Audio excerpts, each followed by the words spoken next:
बिस्मिल्लाहिर्रहमानिर्रहीम, अस्सलाम वालेकुम। एक बार फिर जरगा लेकर सलीम साहब की हाजिर खिदमत है। पिमरा और वजारत दिफा की तरफ से 2 हफ्ते की ज़ुबाबंदी के बाद आज हमारा पहला जरगा है और मेरे जरगे के आज के मेहमान हैं दुनिया के नामवर सहाफ़ी, टेररिज़म, अलकायदा, तालिबान, पाकिस्तान और अफ़गानिस्तान पे अथॉरिटी समझे जाने वाले मुसन्निफ़, सहाफ़ी और उस्ताद जनाब स्टीव कोल। वो इस वक्त डीन हैं कोलंबिया जर्नलिज़म स्कूल के, उसके डीन की हैसियत से खिदमत अंजाम दे रहे हैं और वो उन सहाफ़ियों में भी शामिल है जो कि पुलिट्ज़र प्राइज़ हासिल कर चुके हैं। वो 1980 में वाशिंगटन पोस्ट से वाबस्ता हुए। 1989 से 95 तक दिल्ली में उसके ब्यूरो चीफ रहे। 2004 से 2005 तक उसके एसोसिएट एडिटर रहे और 2005 से वो द न्यू यॉर्कर से वाबस्ता हुए। वैसे तो उनकी 7-8 किताबें अभी तक मंजर आम पे आ चुकी हैं, लेकिन उनमें मशहूर तरीन गोस्ट वॉर्स और दी बिन लादेन्स, जिनमें उसामा बिन लादेन और उसके ख़ानदान की पूरी हिस्ट्री बयान की गई है। इसी तरह एक प्राइवेट एम्पायर के नाम से भी उनकी किताब बड़ी मशहूर है और इस खित्ते के मुख्तलिफ डायनेमिक्स से मुतालिक उन्होंने जो किताब लिखी है वो है on the grand trunk road. इस वक्त स्टीव कोल एक और किताब लिखने के सिलसिले में पाकिस्तान आए हुए हैं। वो 2001 से लेके 2014 तक अफ़गान जंग की तारीख़ लिखना चाहते हैं और मेरे पास भी तशरीफ़ लाए। उन्होंने अपनी किताब के सिलसिले में मेरा इंटरव्यू किया और मैंने उस मौके से फ़ायदा उठाकर उनके साथ ये डील की कि उसके जवाब में वो जिरगा के देखने वालों को भी एक इंटरव्यू देंगे और जिसमें वो न सिर्फ कई राज़ों से पर्दा उठाएंगे बल्कि अलकायदा, तालिबान, ख़ित्ते में अमरीकी पॉलिसियों, पाकिस्तान और अमरीका के ताल्लुकात, अफ़गानिस्तान के मुस्तक़बिल, तालिबान के मुस्तक़बिल से मुतालिक हमारे देखने वालों को एजुकेट भी करेंगे। So thank you very much. Steve, my first question, how do you see Afghanistan after 2014 or after the withdrawal of the NATO forces? Well, first of all, Salim, thank you for having me. It's a great honor to be on your show. Well, there's a great deal of uncertainty about the answer to your question. I think this next couple of months is very important to what kind of political arrangements Afghanistan will enjoy as it faces the pressure of the American drawdown in troops. The Afghan security forces need a government to be loyal to, that is legitimate, that is recognized as the outcome of a fair election. And so we still have some time to see whether these allegations of fraud that have surfaced in the election will undermine the government or allow for a peaceful transition. A lot of people doubted that Afghanistan could have an orderly political transition, just as a lot of people doubted that the last Pakistani government would hand off to another civilian government. And yet strange things sometimes happen. And so I actually think that this Afghan election has gone pretty well so far, but it's not over yet. And in October, we'll have a clearer idea of the political order. What's your final assessment or analysis? Did the Americans win this war or they are losing? I think it was kind of a stalemate. When the Obama administration sent the troops to Afghanistan, it announced 2 or 3 big objectives. One was to put pressure on al-Qaeda in the federally administered tribal areas, wherever al-Qaeda was. At that time, of course, al-Qaeda was still mounting attacks against the United States. The Times Square attack, the planes bombing conspiracy of 2006. There was a great deal of anxiety in the United States about how well organized al-Qaeda seemed to be. So that was one objective, to try to destroy al-Qaeda. The second objective was to reverse the momentum of the Taliban that had been building up since about 2005, but particularly since 2007, 2008, they'd taken a lot of territory. And the third was to create this political transition and this security transition so that Afghan forces would have the time to defend the country on their own. So let's take each of those three things. I think it's a mixed picture. In the case of al-Qaeda, of course, the central al-Qaeda leadership that worried the Obama administration in 2009 has been very badly affected and has been reduced in its ability to carry out international attacks. So in that sense, you can say that the mission was a success. However, al-Qaeda itself has spread out into new arenas in Yemen, Iraq, Syria, and so it's still a long-term menace to the United States. In that respect, you can say the policy didn't work.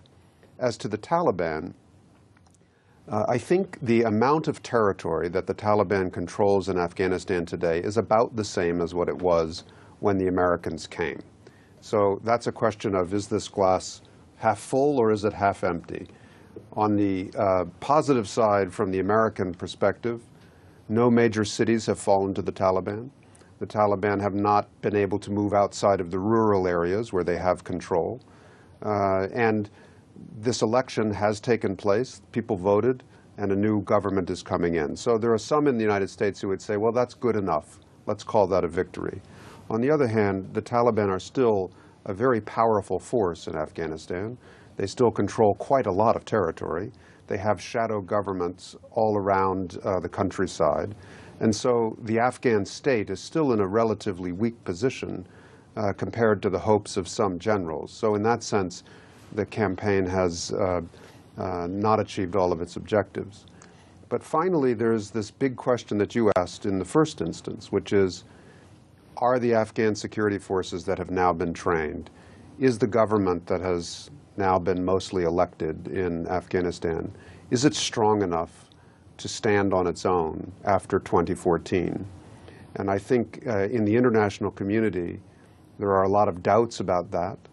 But within Afghanistan, I think there is still some hope that this transition will work. The test will come more in 2016, 2017, 2018, just as we've seen in Iraq in these last few weeks. Now we're 3 years after the Americans left Iraq. Only now is it falling apart. So the test of Afghanistan's independence, its ability to manage its own security, is likely to come 3 or 4 years from now, not necessarily right away. Steve, what's your assessment? Can the Taliban retake Kabul once again? Not anytime soon. As I say, I think it's a stalemate. I think neither side is in a position to achieve a military solution over the other. And that's been true, really, for the last 5 or 6 years. I don't think that will change anytime soon. You know, Afghanistan is a different place than it was in the 1990s. And the Taliban are a different movement than they were at the time of the Islamic Emirate. So why is Afghanistan different? You have a very young population in the cities that has enjoyed 10 or 12 years of exposure to international technology and to social media and to being a part of a normal world, at least to some extent. You have all of this money that has poured into the country, reconstruction that has gone on. People have gone back to school. Expectations that Afghans have about their own future have changed. For the Taliban's part, at least their leadership, if you read their statements, they recognize that it might not be desirable to rule the country in the way that they did in the 1990s, without the consent of other Afghans, without legitimacy in the international system, the international community. Of course, the Islamic Emirate was only recognized by 3 governments in the world, Pakistan, Saudi Arabia, and the United Arab Emirates. It didn't have a UN seat. It wasn't receiving the kind of international aid that it should have received given the country's needs. It was subject to sanctions. And I think the Taliban leadership is trying to think about how they can avoid that kind of isolation. See, now if we look into the Qatar process, how the Taliban prisoners were released, how they were welcomed in Qatar, how they established their office in Qatar with the blessing of the United States government. So it's not a kind of recognition of the Taliban government or the Taliban force by the United States itself? I think this is part of a political process, and the United States did make concessions to recognize that the Taliban were a part of Afghanistan, that they were not the same thing as al-Qaeda, that they are part of Afghanistan's future, but that their role in Afghanistan should be the subject of political negotiations, not war. That was essentially the purpose of the Qatar process. Now, it failed largely because the Afghan government did not appreciate the style of negotiation or the shape of the table, as they used to say in the Vietnamese negotiations. But there is still an opportunity for all the parties to the war to come back to this political track. And the prisoner exchange is a confidence-building measure. It shows that the Taliban can act in a coherent manner around an important issue, a serious issue with the United States. They did what they said they would do. They delivered Bo Bergdahl to the Americans. The Americans did what they said they would do. They released these prisoners and sent them to Qatar. So this is a first step of building confidence on both sides. The bigger question how is much where will this Taliban lead? have changed, Steve? Can they become part of the political process in Afghanistan? I don't know. I think in America we say that's the $64,000 question. I think there are certainly some Taliban who have changed their thinking about politics.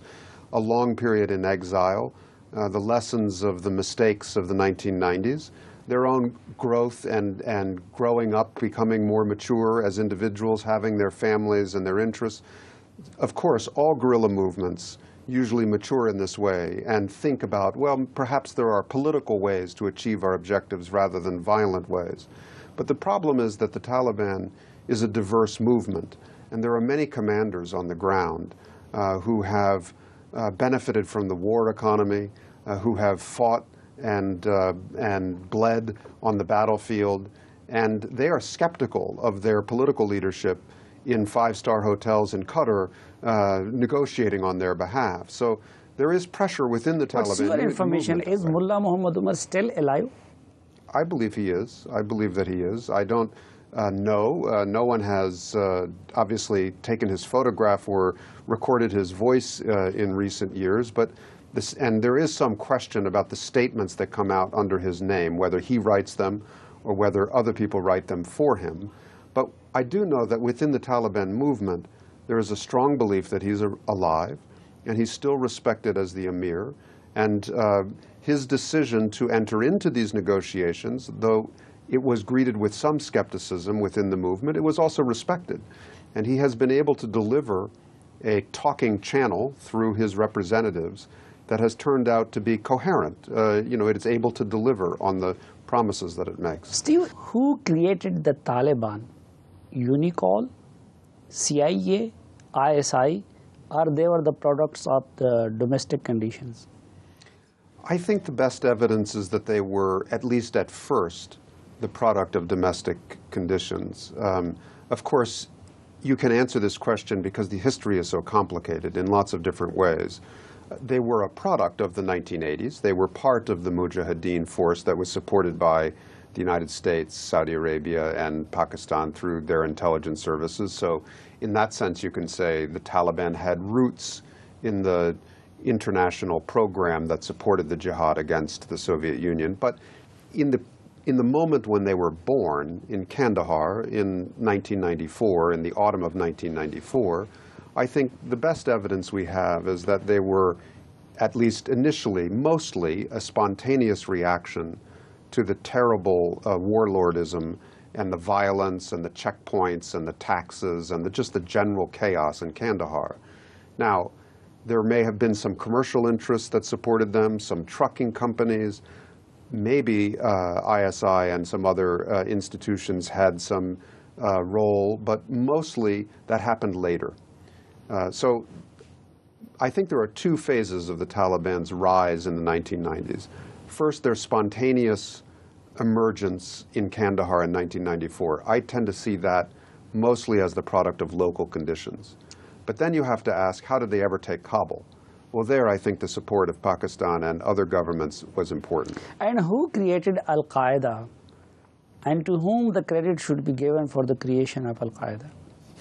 Well, Al-Qaeda was born in a university town house in Peshawar in the summer of 1988 out of some meetings of Arab volunteers to the war. We have the records of some of those early meetings. There was a sort of shura environment, and the Egyptians were very important at that time. Ayman al-Zawahiri was a very important figure. And Osama bin Laden was important because, in part, he had the financial resources to support the activity of these volunteers. I think Osama bin Laden and Ayman al-Zawahiri and some of the other individuals who were in exile from their own countries, who had this idea of themselves as having a certain destiny in the world, that they are primarily responsible for bringing Al-Qaeda into the world. But as you have mentioned in your book, Ghost Wars, that how the CIA and the other Western intelligence agencies, they supported the Afghan Mujahideen and even these Arab Mujahideen. So my question is, how these assets of Al-Qaeda people, they converted to menace or to enemy from an assets or friend? Well, this happens in the world all the time, but in this case, I think when the Soviets withdrew, it left a question for all mujahideen. Have we achieved our objective? Do we have other enemies in the world? How should we think about the next phase of our jihad? And in the case of Al-Qaeda, you had a number of Egyptians who were living in Pakistan. They had been expelled from their own country and were not welcome back in Egypt. They had a revolutionary attitude towards the Egyptian government. You had others in the group who said, well, no, the real problem in the world is not the dictator in Egypt or the government of Israel. The real problem in the world is the power behind those countries, the United States. So there was initially a kind of argument about who is the enemy.